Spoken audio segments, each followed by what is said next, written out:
اچھا سر، کچھ بندے جاتے ہیں پھر وہ کہتے ہیں کہ نیوی بہت ٹف ہے، پھر وہ چھوڑ کے آتے ہیں، اس بات کی کتنی سچائی ہے سر؟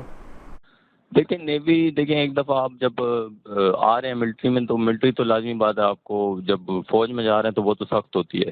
ہاں وہ جی. تو آپ کو پہلے سے مائنڈ بنانا پڑتا ہے، اور پہلے سے آپ کو پتا ہو.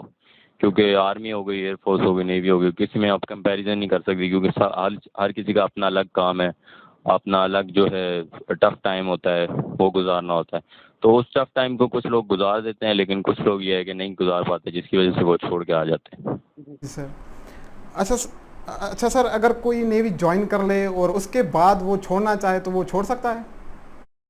دیکھیں میرے بھائی، ایک دفعہ آپ نے جوائن کر لیا تو جیسے آپ کو جوائننگ کے لیے جتنا مشکل ٹائم آپ نے گزارا ہوتا ہے، جیسے ٹیسٹ وغیرہ اور بہت چیزیں کی ہوتی ہیں، اسی طرح آپ کا نکلنا بھی بہت مشکل ہو جاتا ہے. اچھا کیونکہ سمجھا آپ میں. کی ہر چیز سیکورٹی کلیئرنس وغیرہ یہ وہ ہر چیز آپ کی ہو جاتی ہے، جس کی وجہ سے مطلب آپ کو نکلنا بہت مشکل ہو جاتا ہے. لیکن اس کا بھی ایک طریقہ ہوتا ہے نکلنے کا، لیکن اس میں آپ کو کافی عرصہ لگ جاتا ہے، جس کی وجہ سے آپ یہ ہے کہ ایک دفعہ آپ چلے گئے تو آپ یہ ہے کہ پھر آگے اپنی سروس کریں.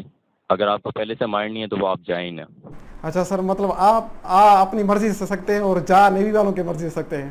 جی جی اچھا بالکل سر. ایسی بات ہے. آپ جان بالکل ایک دم سے جیسے آپ کہیں گے ایک دن میں 2 دن میں میرا کام ہو جائے گا میں نکل جاؤں گا، تو ایسا نہیں ہوتا بالکل.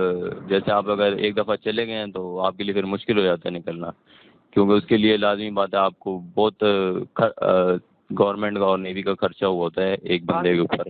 جی تو اس کی سمجھا. وجہ سے آپ کو لازمی بات ہے اتنی جلدی نہیں آپ کو بھیجتے. بھیجنے کے طریقے ہیں لیکن وہ اتنی جلدی نہیں ہوتے، آپ کو تھوڑا وقت لگ جاتا ہے.